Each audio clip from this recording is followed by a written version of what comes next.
So I don't know how you feel. Probably we can have the results again, Manuel. Can we see the results again? I don't know how you feel, but remembering or thinking about our briefing call we had jointly, it's pretty much the same stuff we discussed, right, Karsten? Like from result. If you could pick one, what would it be and why? I actually would have picked the same. However, it's interesting that you look on an expert conference. The experts are not the obstacle. So we probably rate ourselves as expertise and trained specialists lowest. Yeah. And we say the others do not have enough knowledge about the benefits. I would trigger this because I think we sold additive probably as a one-fits-all dream approach. And probably some others got disappointed. So it's as well how we sell it, how we promote it into the different industries. It's not a one-fits-all approach. Yeah, and that fits perfectly to the word cloud before, because the dominant word was, beside Jin, of course, that was important, was reality. How do you see that? What was your favorite? Usually I would pick costs, as we, from a production point of view, we have to look at the costs from the first minute on. But indeed, I agree with the audience. I would pick number one, because we see kind of the same. Everyone thinks everything is possible with every technology and material, and that's just not what it is. You have to choose right, and that's what we see. That's not yet there. It's the customers, also suppliers, more or less, let's say, in the complete environment. Very good. Alex, what about you? Yeah, thank you.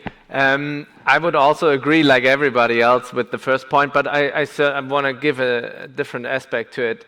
For me, the concerns about material quality are also in the cloud of the first point. So insufficient knowledge is also the concerns about the quality. And what we experience at Weisser is that we have to convince our customers a lot about using this technology, convince them about the material, convince them about what's happening.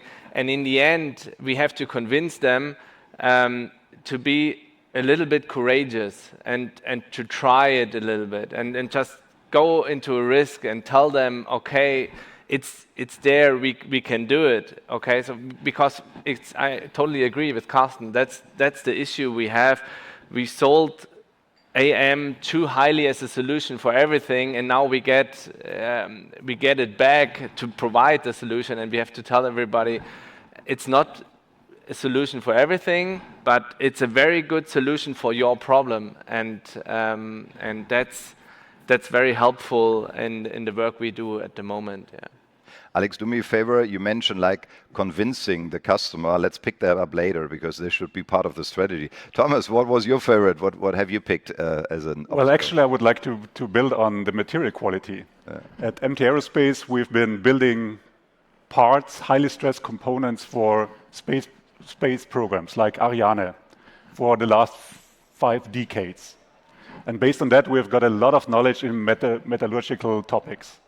And that's what we have used also for AM. We have built up a material database in order to really show our customers what can be achieved with different materials. And there's very often an aha effect. Well, that's actually possible. So I would also build on what you just said. I think as an industry with regards to material properties and material database, we've invested a lot, and we can by now really convince customers that the material really does what we promise. Probably that's why it went down a little bit in the arguments, at least from my perspective, because we did similar questionnaires in the past, and the material quality was ranked much higher, depending on how many users are aware of that. So Thomas, Alex, talking about convincing. My personal perception is you mix two things. If it's a dark forest and you want the people to encourage walk through the dark forest, you need to explain them first what is inside the dark forest. Is that been done enough beside convincing? Yeah, actually, like getting them into the dark forest. That's a very great picture you paint there, Sven, because there are two different cases. I would put it that way. So one time you have this dark forest where you have to push the people in the forest and tell them there are not many wolves in there and you can get out there fine and there's a lot of good things behind that forest.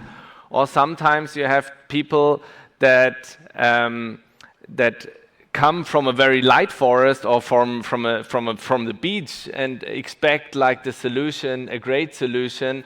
I had a talk last week about someone who needed plastic parts or added plastic parts inside of a pole in the inside, and I have to tell them that's not possible in AM as far as I know. So people just throw AM at everything, and you have to disappoint them on the one hand, and on the other hand you have to convince them that that's a big solution, and we do this, and the problem is it's not always the most complex part. AM is the solution.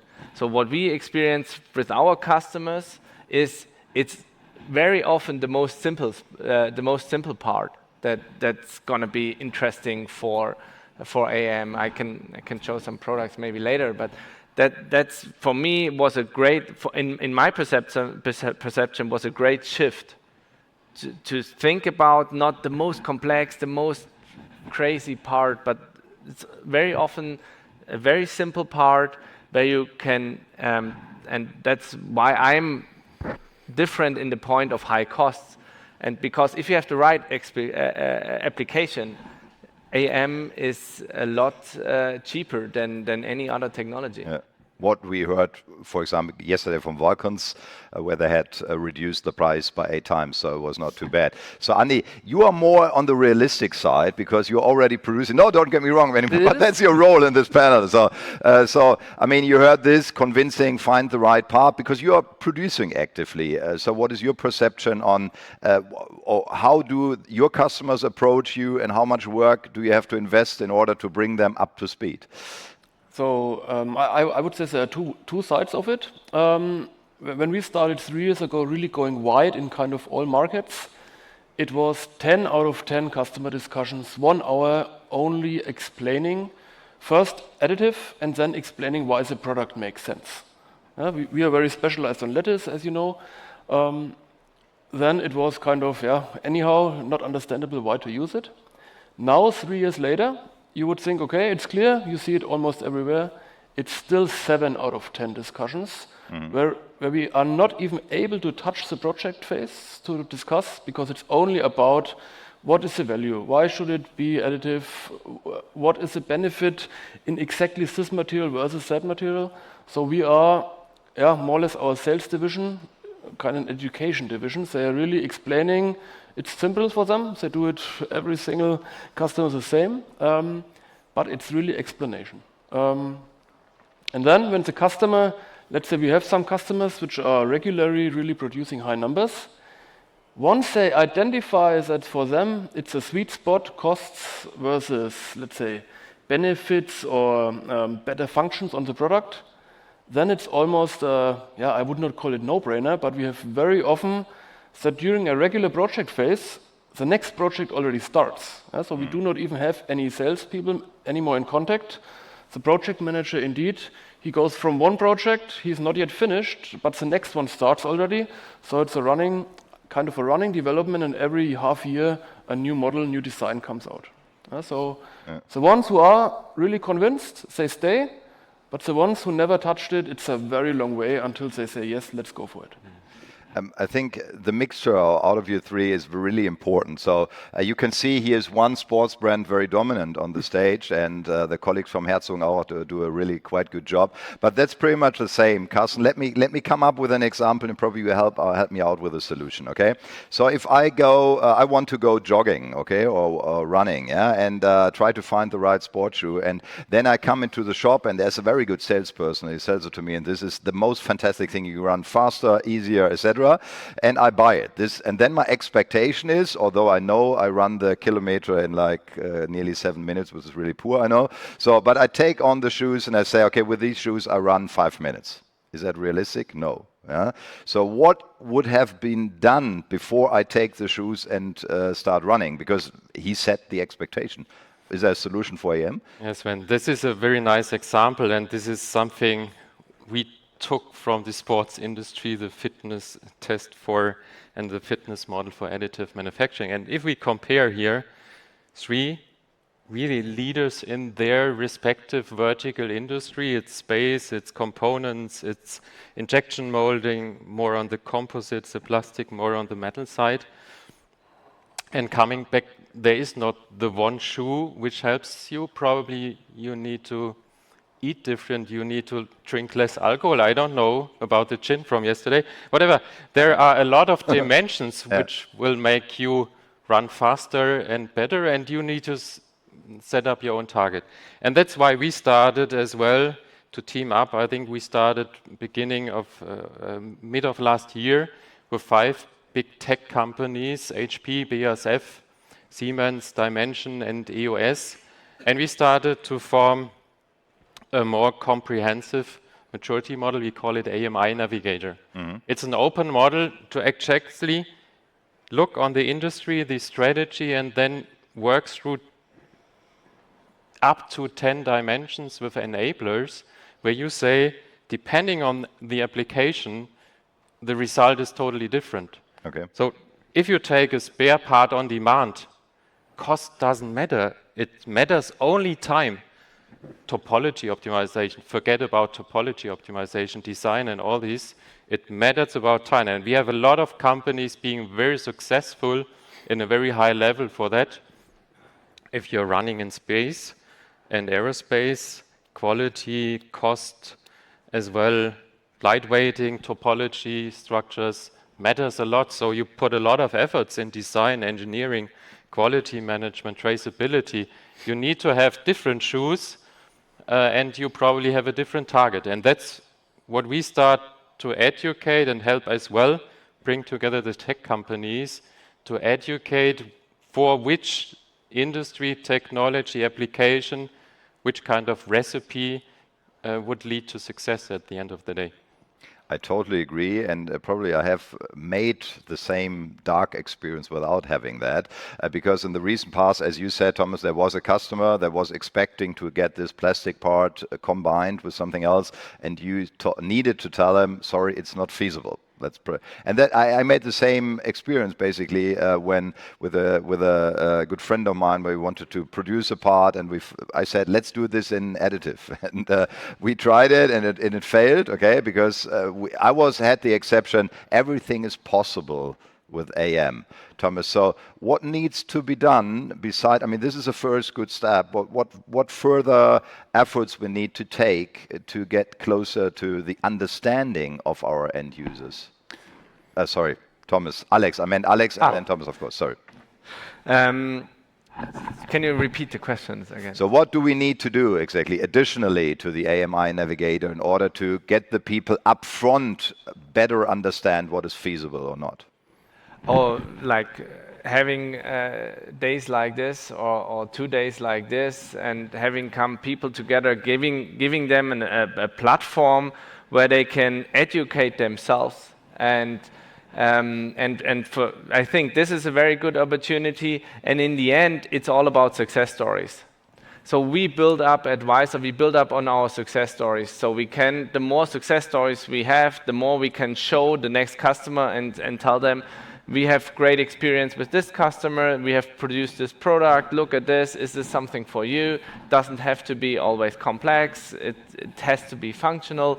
And we show, the more parts we show, the more success we have, the better the people get educated, and the lower the step into the technology is already. But it takes some time to get these successes. And we are at some point, even with our customers, is that we can already create some lack of or some opinion of, oh, we are going to miss something. Yeah. So customers, when we say, oh, another customer has already this solution in AM, said, oh, we need this too. And if we create more success stories. I'm absolutely sure the acceleration of AM is unstoppable, and it's gonna be right up the top. Also for industrial products. So we are specialized in industrial solution. As Karsten said, as a plastic injection molding company, we do a lot of serial production, and we already know what's successful there, and it's definitely also possible in AM. So we are very sure that's going to work out very well.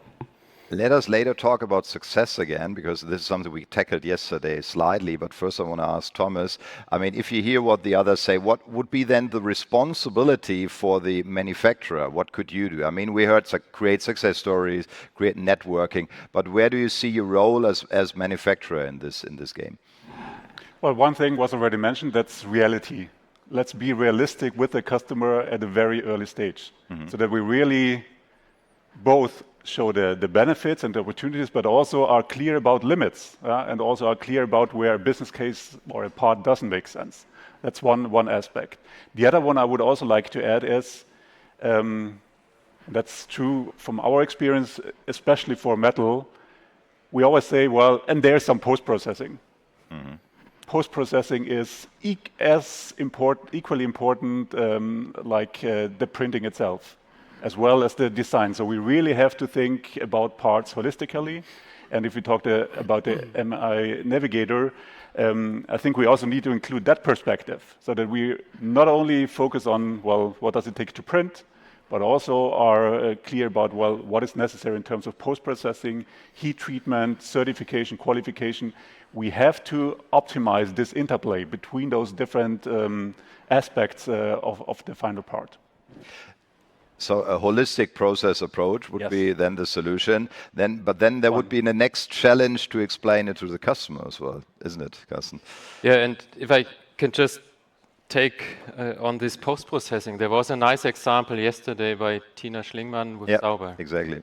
And this is something, and we helped EOS to make the P5 the best automated machine. However, and then we calculated, if you need of a certain part 200,000 parts, okay, you need 15 of these P5 machines. If you now do not take care on all the post-processing, and Tina showed that, it would be not a return of invest, a positive business case. So, but if you now with a fully automated machine combine this, I don't know, with this Grenzebach solution, with a full automated Osberger, with a full automated dimension, at the end, you only need 9 P5 machines to produce the same, or you have 3 times more productivity and throughput by optimizing the whole value chain. And this is only one dimension. This is a production setup.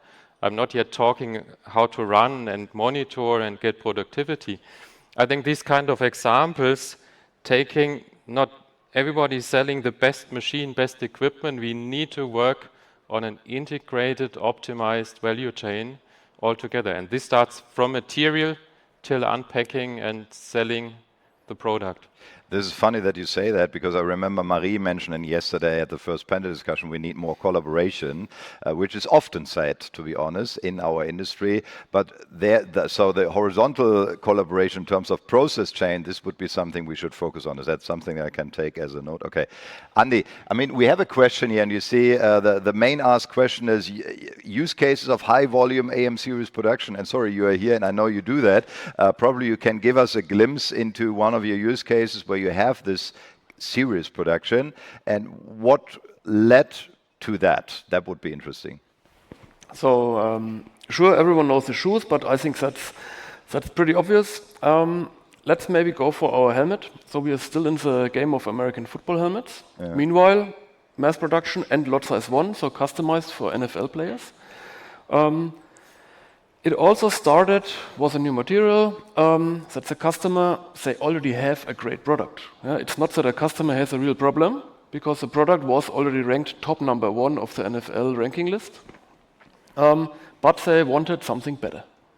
Once it started, it was clearly about discussion. It is 3.5 years ago. What can additive really bring? Does it make it better? Does it make it heavier? Or only more cost intensive?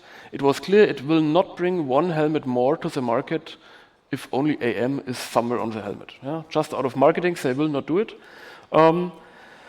It started with a clear testing, a pre-development project, and then we identified, yes, there will be additional function. We identified pretty clearly then a cost roadmap, because on such a project which goes big, you cannot start with the first helmet on price target usually. Yeah. That means we had really, for a helmet which they usually never have before in that industry, a really big regular use business case calculated. Look, we are starting at this costs. By numbers, by years, we will end up at that cost. Let's put us milestones. Once we reach the milestones and we do not reach the targets, it will be cancelled. So it was a commitment from both sides. Plus, also additional function was proven at the very first beginning, meaning the project only happened because the function was at the end kind of developed into the product.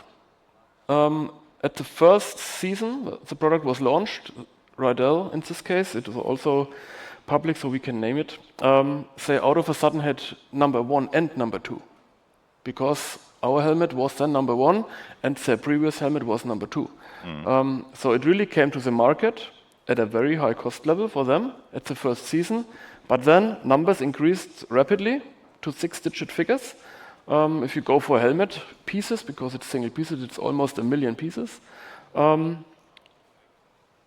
Price did drop because the whole production process, material, we are going in really tons of materials for such a project.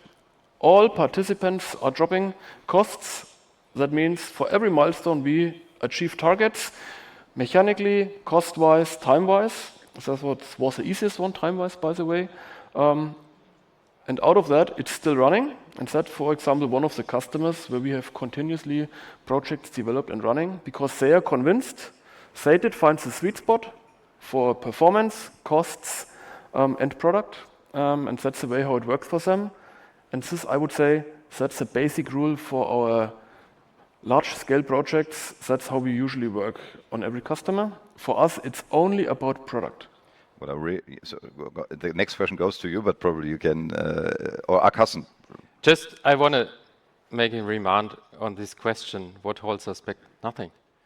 And sometimes I think we should be a little bit more proud about what is going on in the industries. You've seen yesterday that last year there was 2 billion of printers sold in the industry worldwide. We see large serial applications in Germany, in China. A lot of companies don't talk about even it. You see it here. Siemens Mobility has such kind of serial applications. Here in Berlin, you have Siemens Energy. A gas turbine would never be able to burn hydrogen without additive. And you see, I come from Bavaria. We have more than 120 companies being active in additive. They don't do it for fun. They do it for purpose, for business in their specific areas. So sometimes I think we should be a little bit more proud. Yeah, I totally agree. If I talk to materials companies, they tell me material growth is steadily growing faster than machine sales. Yeah. This shows companies use more material, have higher productivity in their shop floor. I think these are all signs that shows there are serial applications. Yeah. And I would like to build on that. I mean, it's always the question, what do we mean with serious production? Are we always looking for the holy grail, like 1 million parts everywhere? I think also there we should be a little bit more realistic and also a little bit humble, and at the same time confident. Because, I mean, if I look at MT Aerospace, we are doing serious production for our customers in space, in defense. We are starting into automotive, so there are serious production already there. If we are always just looking for, well, where's the 1 million parts per year killer application, that's gonna be the holy grail. Of course, everybody wants that, but we are already there. So I agree with Karsten. Nothing is holding us back. We are already there. But Thomas, I must admit, because I'm pretty much an external, and I hear the speeches, the keynotes, etc. And I agree on an opinion that I heard this morning. I mean, we are hearing a little bit from the same region keynote speeches about the big examples, like the basketball, for example, which the one that was produced additively. Fantastic story, but compared to the helmets, I don't have the impression that there's a strong business case behind. So it's another interesting use case. And I see all this serious production, and wouldn't be that something that we should put stronger in focus? I mean, you said, Karsten, they're not talking that much about that, but isn't that exactly what we need in order to convince people? I mean, I personally think we don't need serious production with thousands of parts, but sometimes it's already serious production in really urgent fields where you have lower numbers, but it's still a serious production. We should talk more about that, right? Karsten, what do you think?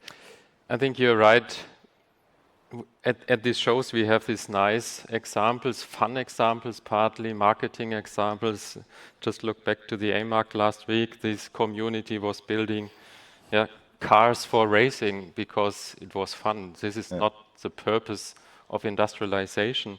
So it's probably more a question into the big companies, how open they want to communicate if they produce in serial with additive manufacturing. If you produce it for your own use, there's no need to go on a show and have a booth and tell this, because you don't sell additive. You don't even talk about additive. You may want your customers not know that it's additive. It's just another more sustainable, more circular and better production technology. Why telling this? So we need to look, how to communicate more, but I think, and this is something we discussed, because we want to do these maturity checks with the navigator and then put up a library of generic examples which probably rule out the specific application, to give people a library of, if you are in that business, spare part, serial production, aerospace, here's a blueprint, and this worked in this and that company. This is something, I don't know how far we come with it, because it's a matter of openness as well in the ecosystem.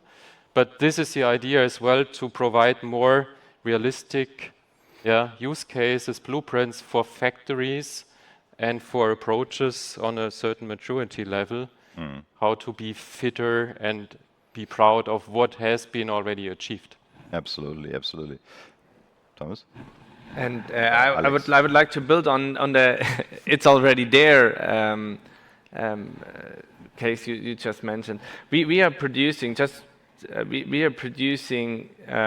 electrical components in an additive manufacture process at 5,000 parts per year, and the customer says he's going to need that for the next 10 years. So it's 5,000 every year, and we have that contract together for an electrical functional part. So it's going to endure like 150 degrees temperature. He tested it.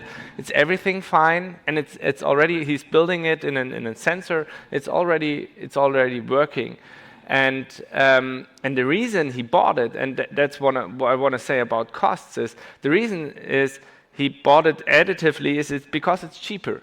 We could have also built the mold and go into a plastic injection molding process with him. That would be fine for us as well. So we would have sold that as well. But in the end, it's a lot cheaper for him and a lot faster to go in the AM process. So he already validated that. And then I have we have no camera, so I couldn't show the audience, but I have 4 cases in my pocket where AM is, the minimum is 5 times, the biggest is like 20 times cheaper than the actual process before. There's milling process, metal milling, plastic milling, a lot of destructive processes there, also in a sustainability case. And it's really, I just have to say it again, it's already there, it's already happening. Those cases are already out there, and people are buying and building their products based on a functional additive product. Really important. I think we figured out what is there, and I totally agree with all of you. In order to say we have the opportunities, the business cases are there, the use cases are there, everything is there. I totally agree. But still, we need to find the strategy. At least there's still the perception we need to accelerate the adoption. So Thomas, now the right Thomas, you look probably like a little bit like Alex. I don't know. Maybe I lean too much forward. It's not even a similar name. I'm so sorry for that. So Thomas, let me give you the question by Stephanie, because I think this is something we should address now. So is this conference then the right setup to address the topic? Like, shouldn't we go?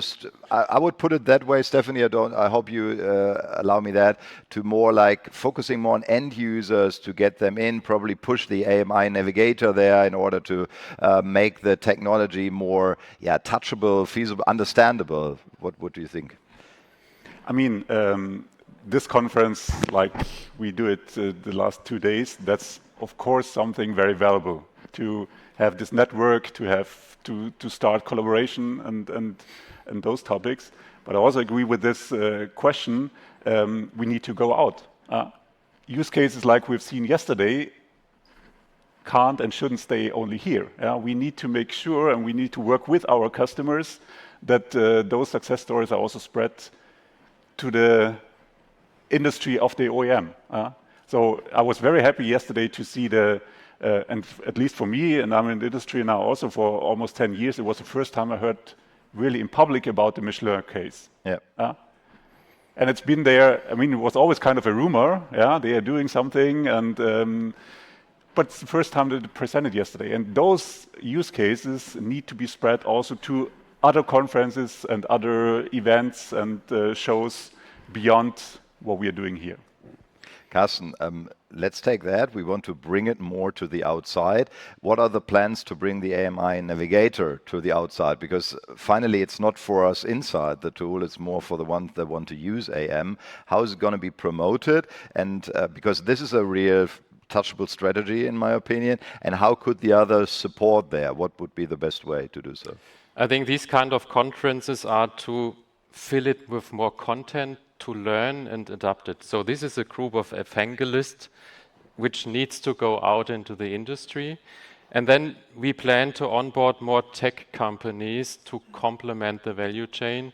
So we started with 5. We plan to have up to 10 till the Formnext to augment as well. There are consulting companies out, there are integrators out. We need to get them on the same ship and try to find a common language and then get challenged by the producer, what you need. And this is as well that the tech provider, we can sell you tons of software, but I need to learn what you really need and to not over-engineer or oversize. And the same is if Dimension, BASF or whomever is going to you and sell you something. I still remember I was at his open house and I asked him, hey, why don't you use AGVs? And he was telling, I don't need it. Oh, yeah, for sure, because he needs to be so flexible in his production, we should stop selling him AGVs in this regard because it's not needed for his industry. So this conference to challenge, have a joint language and then go out. We will do this for like Hannover Fair, where every company, they still come people, wow, you can print metal. You still have to be realistic. This is 50% of the industry is not aware what's possible. Power up at these kind of conferences that you are then with a certain frustration level can explain to the industry at places like Hannover Fair how you disrupt chemical, food and beverage and all these kind of industries as well with a new manufacturing technology. Very good.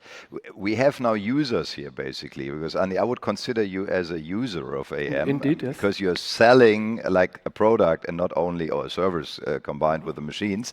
So is that helping you? Is that something you could use, or do you need additional means? What needs to be done from your perspective? Because you're already in that direct customer contact and working on that. So I would say on the tech side. Sure, we have a very specific focus. But yes, indeed, there might be definitely challenges where also so there is every time a time to get better. And we are really, I would say, overwhelmed, and we really have to block out everyone because, yes, we are known, we are producing a lot of parts. What happens? Every day someone calls me, I have a new technology, I have 20 new materials, I could use all OECHSLER company, 100 engineers only to test those things and would not have one benefit out of it. And that unfortunately also results that, okay, in this case on the HEV it was a simple discussion, but high likely if Karsten calls me, I would not even think about it. I would put it in the drawer and say, okay, this was number 9 today. I don't need HEVs. I do not even think anymore about do I need it or not, because 95% it just does not fit to what production companies like we do need.